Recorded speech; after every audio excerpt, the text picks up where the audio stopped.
everyone, welcome back. I'm Di, and today I am sharing with you some of the sweaters I would like to make in the near future. In a previous Yarnie update, I mentioned that I'm not the fastest knitter. I usually knit about one sweater a year. At least that's how it's been the last couple years.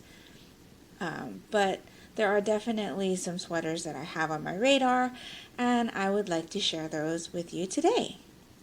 I thought it would be a nice break from my Yarnie updates to just get a little bit more chatty with you and share with you some things that I'm interested in instead of just sharing with you things that I'm already working on. So I have a list written down between Ravelry, which I have behind the camera, and a little notepad which is down here in the little corner. So if you see me looking, that's where I'm looking. So let's get started because there are a few. I may or may not have yarn for all of these sweaters already, but I will let you know as we go through them. So the first sweater I'm interested in making is called the Inner Circle Sweater, and this is by Drops Design. It is a free pattern on their website. It is a colorwork yoke sweater, and I'll pop pictures over here. I didn't mention that before, but you probably already see it. Pictures of each sweater so that you know what they look like as I'm talking about them. So as I said, this is a colorwork yoke sweater. It kind of looks like wheat, I think, the design. And I'm thinking of making this in a dark green main color. I'm not sure about the accent color yet, but I did pick up some Knit Picks Wool of the Andes yarn in a dark green color. I don't quite remember what the name of the colorway is, but when I do get around to making this one, you will see that. So yeah, that's the first sweater I have on my radar. The next sweater is called the Winter Sweater by Sarah Godard. This is a colorwork sweater. It's full body colorwork, and it's like Christmas trees in bands on the body. I am thinking of making this in a combination of beige and green yarns, again from Knit Picks Wool of the Andes. I just find that yarn to be the most economical for me, and I like using it. I've used it for a few sweaters already, and yeah. So the third sweater is something that I am planning on making a couple times. It's just a plain top-down v-neck sweater. This one's called the Simple Summer Tweed Top-Down V-Neck. This is a free pattern again. Most of these are free patterns. I will let you know if it's a paid pattern, but a good portion of these were free, at least when I downloaded it. So this one, the Simple Summer Tweed Top-Down V-Neck, is a free pattern. It's by Heidi Kermeyer, and it's just a plain top-down sweater. My plan for this one is to make a mohair sweater. So I am planning on holding mohair double with something else to make this. I just really like the look of a mohair sweater, and I was just really want to make one. So I picked up some Lolo Did It Molos.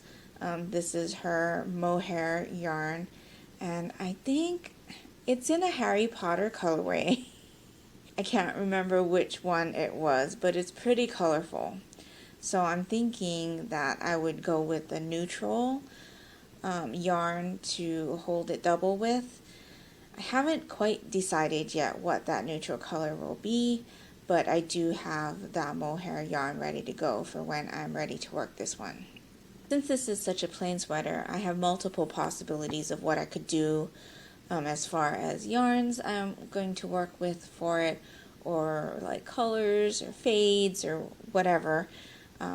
So yeah, I definitely think I'll have more than one of those in the future. The next sweater I have on my radar is the Isbury sweater by Skinder Knits. This is not a free pattern, it is a paid for pattern. She had released it, I think, in 2018 as part of the Garn magazine, if I'm not mistaken. I did buy a digital copy of the full magazine because that's how it was available at the time. But I do believe that that pattern is available separately now. So Isbray was pretty popular when it came out. It's an oversized, again, colorwork yoke sweater. And I had bought it in 2018 with the intention of making it, but of course didn't get around to it. And now this is the perfect opportunity to actually work on it because Skinder is doing a garment cal for the whole year. So I definitely want to get this one done in 2020.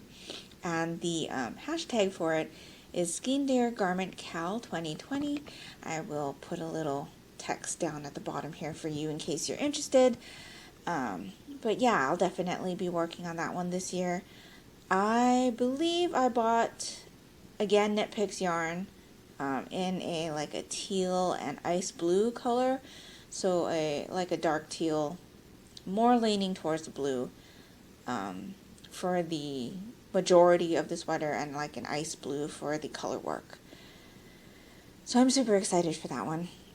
I think that's going to be my next cast on once I'm finished with the Clipped Crows Fly Again sweater. But I do have a hankering for a cable sweater. A lot of the sweaters that I have on my radar are color work, and I just forget all the time when I'm looking at sweaters. I get so enamored with all of the different color work sweaters that I forget how much I love a textured sweater. And I've done one of each so far, but I really enjoy the technique that goes into working cable sweaters. Not that I'm able to work on them often because a lot of times working cables does hurt my hands a lot, but I'm really wanting another cable sweater. So it was fortuitous, I guess, that I had seen in a Michaels email that they had sent recently at the end of 2019 about their top 10 garment patterns or something. And when I had clicked on the link, I had seen this particular sweater. It's called the Honeycomb Aran sweater by Patents. This is a free pattern, and I am planning on doing this one in acrylic. This one I picked up Loops and Threads Impeccable yarn. I believe I have it in a turquoise. Not sure how that's going to work. I always feel like cabled sweaters like this should be in a neutral color, but I really don't wear a lot of neutral colors other than black and gray. So I think I'll try this out in the turquoise that I picked up. Turquoise is my color. It is my favorite color. I will probably have a ton of turquoise garments, but it is a color that I wear a lot other than black and gray. And hoping that this will turn out okay. So yeah, that is a cabled sweater that I'm planning on making, or is on my radar. The next sweater is called the Stardust sweater. This one is by Dragon Horde Designs, or Dragon Horde Yarns. She had released this pattern for free for a short time during Get Your Yarn Wishes Granted on Instagram, and I scooped it up. This one is textured, so I'm excited about that. And I picked up some Knit Picks again, City Tweed DK in the Blue Bloods colorway, I think. It is a red like a deep red color. And I think it's going to look really nice. I love the Knit Picks City Tweed DK. I'm working with it right now on my mother's Dobbin Wood, which I really need to get done. But the feel of that yarn is just gorgeous. And so I'm really excited to have a sweater in that yarn. The next sweater I have on my radar is the Wintersaal by Jennifer Steingass. This I picked up at a discount a couple years ago, I think. The Bakery Bears had a discount code in their patron-only magazine for a short amount of time, and so I decided to pick this particular one up. This one, again, features it looks like wheat. I'm not sure. Maybe it's a type of flour, but it's a two-colored yoke and a separate color for the body and the majority of the sleeves. And I had picked up some, again, Knit Picks Wool of the Andes in a heathered turquoise color for another sweater that I had planned years ago, and I had actually worked on a sweater by the same designer. It's the Mercury pullover, and if you've watched my podcast for a while, you have heard me say that the Mercury pullover was very difficult to work. I worked on it during the Olympics, and so working on that particular sweater is very memorable, but also the fact that it was such a difficult pattern to comprehend also made it memorable. So the other sweater that I had planned to make with the turquoise yarn was by the same designer, and I have not felt like making that other pattern. So I've had the yarn sitting for a while and decided to go ahead and apply it to this particular pattern. So I'm planning this one in that turquoise yarn for the majority, with a deep charcoal and a icier turquoise for the yoke. So I hope that'll work out. Actually, nix that and reverse. I'm planning on doing the icy color for the color worked flowers or the design, and then the charcoal in the top yoke area. So that's that one. The next one is the Erngall by Sarah Halton. This is a pattern that I saw in the Knitter volume 130 or issue 130. I think you call them issues. I subscribed to the Knitter in 2018 digitally, and I've been collecting all of the magazines, and this particular one was in the first issue that I had seen. It's not one that I have in one of the issues that I have for my subscription, but it is from the issue that made me interested in getting a subscription of the Knitter. So I had actually borrowed this issue from Kindle Unlimited, and so I earmarked this particular sweater. It, again, is a colorwork yoke. It's a more dainty design, and it has corrugated ribbing on the bottom of the body and the sleeves, and I think I picked up yarn for this one as well. It would be Knit Picks Wool of the Andes, but I can't remember which colors I assigned to it. I should have done a little bit more prep before I filmed this video, but usually when I buy yarn, let me go off on a tangent a little bit. Usually when I buy yarn, I'm buying it with a project in mind. I don't just buy it because I think it's pretty, other than sock yarn. Sock yarn's an exception. If I'm picking up sock yarn, I know it's going to be socks. I don't necessarily have what pattern I want to work on for it, but I know it's going to be socks. So that's kind of the only exception with my yarn buying. The other exception is that I did recently sign up for a yarn subscription with Little Skein in the Big Woods, I think is her name. Her name is Anne. She has a Anne of Green Gables yarn subscription. So it's every other month, and we get a skein of yarn that has been dyed with something from Anne of Green Gables in mind. So inspired by either characters or something that happened. And I subscribed to that at the end of 2019. So I got my first skein in December. And so those are kind of my only two exceptions about yarns that I don't buy with designs or specific things in mind to make. But getting back to what I was saying, when I do buy from Knit Picks yarn that I plan on making for a particular project, when it comes in, I put them in their own bags, and I put a copy of the pattern into that bag so that I know what the yarn for that is, and I don't use it for something else.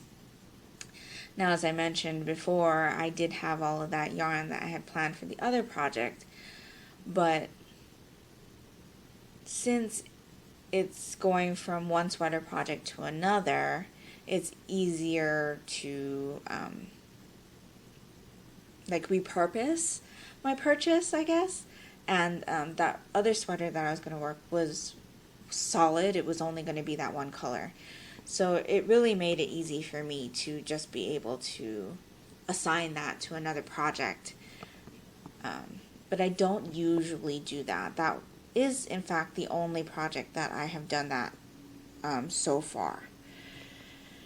So, getting back to my list. The next two sweaters I have on my list are from the same designer, and that is Megan Regan. And she is the designer behind the Hogwarts A History sweater and the Santa's Workshop sweater.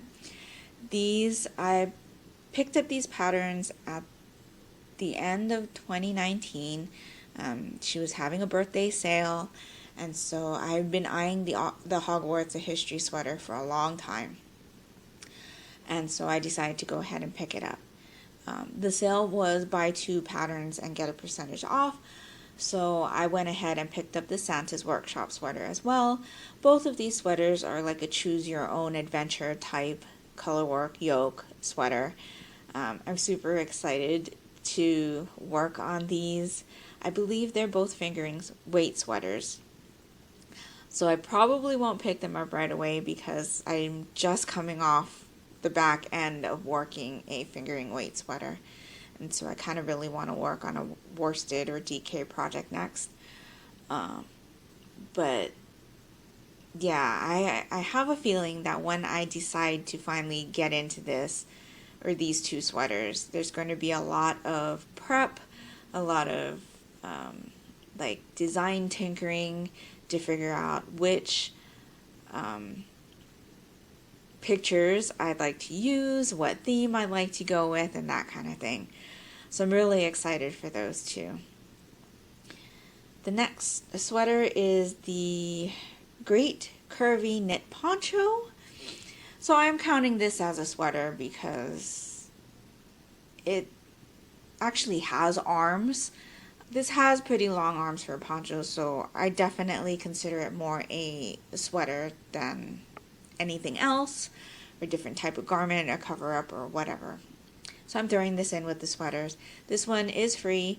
It is it's from the Yarnspirations Design Studio, and so you can go on the website and get that for free. I'm going to do this one in acrylic as well, impeccable by Loops and Threads. I am going to do this one in a charcoal color. I just think that I'm going to get a lot of use out of it. It seems like a really easy throw on and go type of garment, and a lot of the people that have worked on it already said that they really enjoy wearing it, and so I'm super excited for that one. The last sweater that I have that I'm currently looking at right now is the Simple Slouchy Sweater by Yay for Yarn Patterns. This is a kind of free pattern. It is a free pattern on her blog.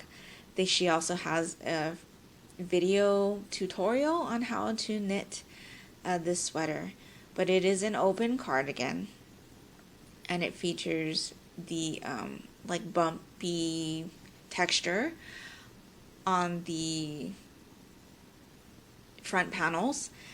And so I had seen her tutorial come up on my feed on YouTube, and I decided to check it out. I had always planned on making a simple sweater that I could wear here at the office, and I had bought yarn for it. I had bought a black tweed yarn. It's black, but the neps are multicolor, and I thought that would just be a nice way to like be able to wear it with whatever I was wearing. It does get a bit chilly in this office. I had bought yarn for a sweater for the office a couple years ago, but you may have heard me mention in other videos that we had gone through an office move twice in the last year. When I was planning on making that sweater, we had actually moved into an office that had a lot of issues with its thermostat, and the office that I was in, my office, got up to like the hundreds without the heating unit on. So during the summertime, it was just ridiculous. During the wintertime, it was ridiculous. I was like, you know that in the Muppets Christmas Carol, where Ebenezer tells the rats, who are asking for more coal, how they'd like to be unemployed, and they like start doing the dance, "This is our island in the sun." Yeah, that was me in my office. It was bad, and so the thought of making a sweater for my office like flew out of my mind immediately. Like, I didn't want to look at a sweater. I didn't want to wear a sweater. Don't talk to me about wearing warm clothes, and dressing, for the office was difficult because I would dress for the temperature of my office, but, once I got outside, it was chilly. It was cold. So it was just bad. Now, thankfully, we are in a better office. The thermostat is good. It does get a bit chilly, so the thought of making a sweater for the office has come back into the forefront of my mind, and I saw this one and I thought that would be the perfect opportunity to use the yarn that I had picked up. So again, it is acrylic because I'm going to be keeping it here in the office, or I foresee keeping it here in the office. I didn't want to have anything animal fiber. And so yeah, those are all of the sweaters that I currently have on my radar. As you can see, I do have yarn for most of it. That's okay, I'm prepared. I don't feel overwhelmed by the fact that I have all of that yarn for these projects. I feel like I'm prepared to work on the projects. So really the only two sweaters that I don't have yarn for are the Hogwarts, a History, and the Santa's Workshop sweaters. And that's just because of all of the planning I'm foreseeing that I will need to do for those. And so, yeah. The other thing about the fact that I have all of the yarn for these projects just means that if the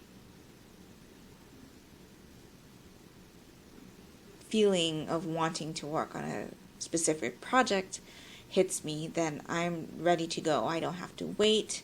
I don't have to get yarn for it. I already have it, and I'm good to go. And yeah, so I'm hoping to get a few of these done at least this year. We'll see how that goes. Let me know if you've either heard of any of these patterns or have worked on any of these, or if you have any sweater patterns that you are interested in making this year. If there are any other things that you'd like me to talk about in regards to my knitting or even crochet, because I do some of that as well, even though I haven't done that a lot over the last couple years, just let me know and I'll be happy to share. I guess I'll close out by saying that the sweater I am wearing is the flax sweater that I made with Lion brand mandala yarn in the Genie colorway. I had mentioned in my most recent Yarnie update that I hadn't done a sweater in acrylic, and I keep forgetting that this one is acrylic. I get a lot of use out of this one. I really like it. And it is a free pattern by Tin Can Knits. So if you're interested in making one for yourself, I'll definitely give it a go. I will be making another one of these for my daughter this year. She has expressed interest in it, and so we do have plans for that. And yeah, so that's all I've got for you today. I hope you're all doing great, and until next time, take care, and smile always. Bye.